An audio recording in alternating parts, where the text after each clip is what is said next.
the double exposure from start to finish. So I have my photo of my face in Photoshop.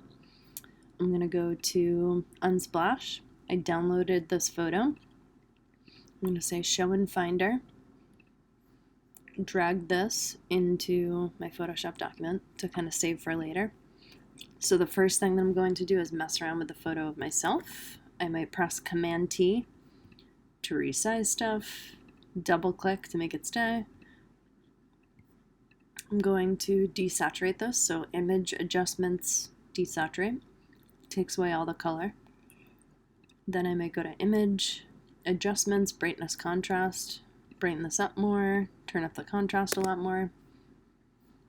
I could go to Image Adjustments, Curves, move this over so that you guys can see I'm clicking on this eyedropper tool, the one that looks like it's filled with white.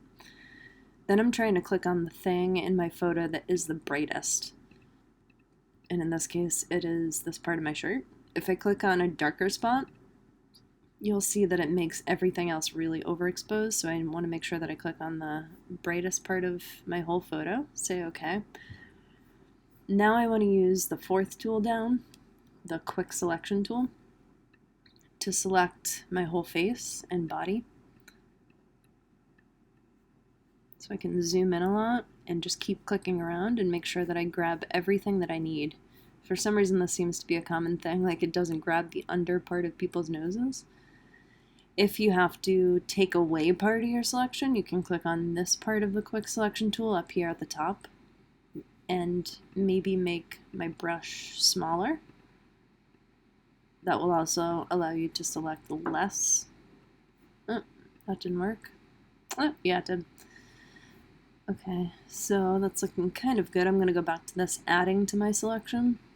Click on my hair, because I forgot that at first for some reason. I'm just going to select more than I think that I need. So that's kind of looking good.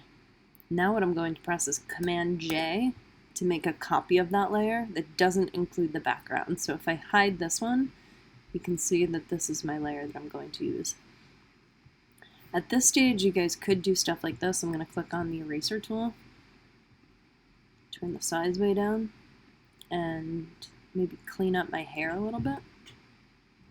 I'm not doing this very well, but I'm just trying to make this kind of short and sweet. I could really touch up my hair a lot, touch up my face, anywhere where it's kind of like jaggedy. So I could spend a lot of time doing that, or kind of skip that step completely.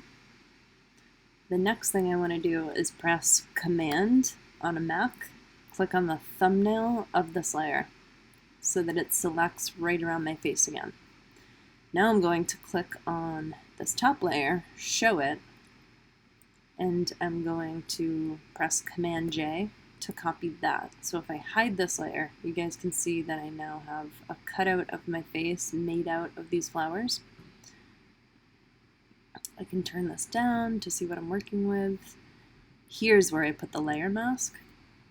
Then I click on the paintbrush tool and start to erase out my face. So I turn the opacity down. I'm actually going to turn it all the way back up again and carefully erase out my face. So I think I want to show the edge of my hair.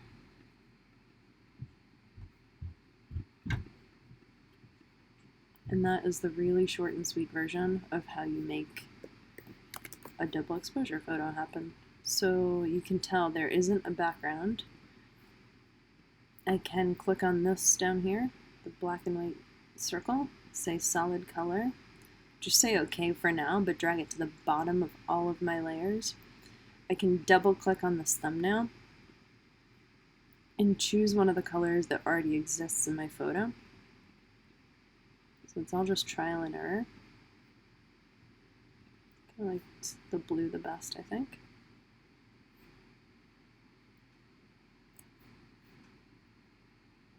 And there you go. That's the short and sweet version of how to make a double exposure.